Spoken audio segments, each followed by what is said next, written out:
All right, folks, I want to give a quick bit of instructions for how to do this discussion prep.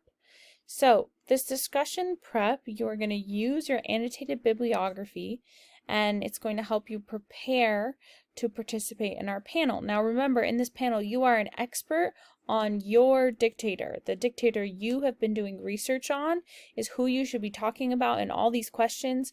All these questions you should be answering with answer and explanations from your dictator and your research.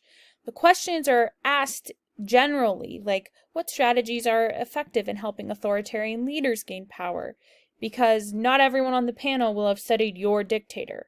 But you can think of the question as, if you're Fidel Castro, what strategies are effective in what strategies were effective in helping Fidel Castro gain power? Apply each of these questions to your dictator specifically. I don't want to see you talking about Hitler or Stalin or Mao or anybody else except for the person you studied in these questions. That's the first important point of clarification.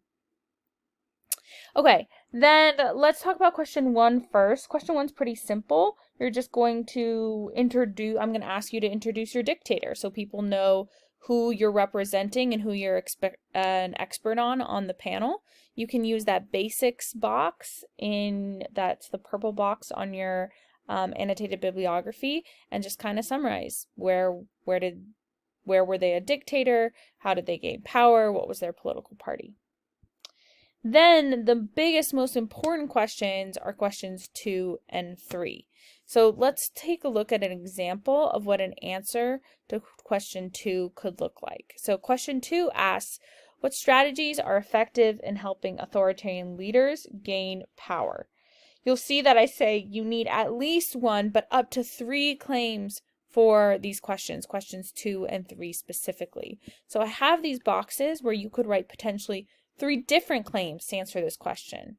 So you could talk about how your dictator used scapegoating, purging, and propaganda as 3 separate claims. Now, should you have 1? Should you do 2? Should you do 3?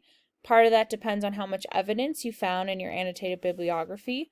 Obviously, the more claims you have and the more evidence you have, the more you'll have to say in the panel discussion, the better your grade will be, the easier it'll be to add on or agree or disagree or build on other people's claims, right? So if you can do 3, right? But if on one question you can only do 1 and the other you can do 3, that's okay.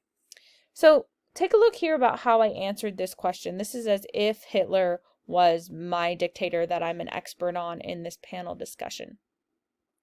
I talk about in my claim here, one effective strategy in helping dictators gain power is finding someone to scapegoat by turning people against each other so they can manipulate people into supporting them by giving someone to blame. So you can see how in my claim I'm just giving a brief explanation of like how does scapegoating help dictators gain power. In order to write really strong claims here, you need to make sure you actually understand the definition of those vocab words that you're using. So go back into your vocab study guide packets, the Pear Decks, right, if you need to remind yourself what those vocab words are and mean.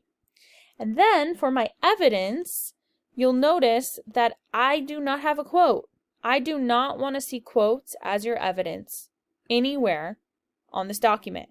We have been practicing paraphrasing, putting what we've learned in our own words, and that's really what I want to see you do here in this assignment. I do not want people just reading quotes in a panel discussion. That gets honestly very boring, and that's not what real experts do when they're on a panel discussion. They don't read off quotes. They're experts, so they can talk using their own words and what they know and what they've learned, and really kind of own the information they're reading. It's a little different than a Socratic, right?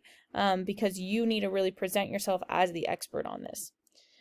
So you can see that in my paraphrase, I just kind of explain the history of how Hitler scapegoated and why scapegoating was effective in helping Hitler gain power. So I say, for example, after World War I, Germany was really struggling economically and with low morale because of losing the war and the unfair Treaty of Versailles. So Hitler was able to give the people groups to blame, Jews and communists, which gave people hope again, rallied the people around him, Thus, scapegoating was instrumental in helping Hitler gain power. So that's essentially what you're going to do. Write a claim, explain what strategy your dictator used, and then for your evidence, get more specific. How exactly did that strategy help your dictator? How exactly did your dictator use that strategy? So you'll do that 1 to 3 times for questions 2 and 3. Question 4 is asking what conditions help dictators gain power. We talked about this with Hitler as well, about how like the Great Depression and the Treaty of Versailles, those were kind of factors outside of Hitler's control, but that Hitler was able to take advantage of. So for your dictator you studied, go back and look at what you've read and what you've learned about them. Are there things outside of that dictator's power that help them gain control? Maybe economic struggles like what Hitler used. Maybe kind of wars that created power vacuums where someone had to take control. Usually there is something going on in society that explains why people kind of get behind and support a dictator. So question 4, go back to your readings and try to figure out what are the factors outside of a dictator's control. And lastly, question 5 asks you to really apply this to the real world and the world around us today. Knowing these strategies, that this is how dictators gain or maintain their power, how can we then use this knowledge to try to prevent authoritarian dictators coming to power here? What are some warning signs we should look out for? What are some things we should encourage as a society to avoid authoritarianism? Or what are some things we should try to avoid as a society to stay away from authoritarianism? Try to take these strategies that you learned about, apply it to what we actually see around us today, and kind of come up with some advice for the U.S. as a society in trying to stop us from becoming an authoritarian power. So in order to answer question 5, you have to use more of your own critical thinking.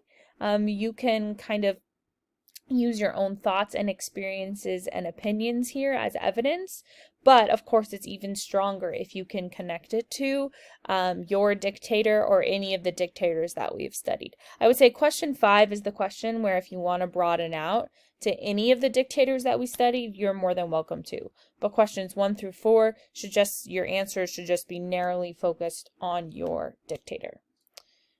I hope that makes sense.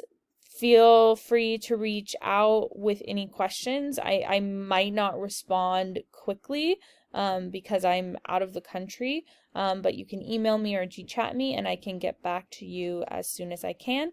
This discussion prep is due Friday at midnight, and your panel discussion will be next week on either Tuesday or Wednesday when I see you.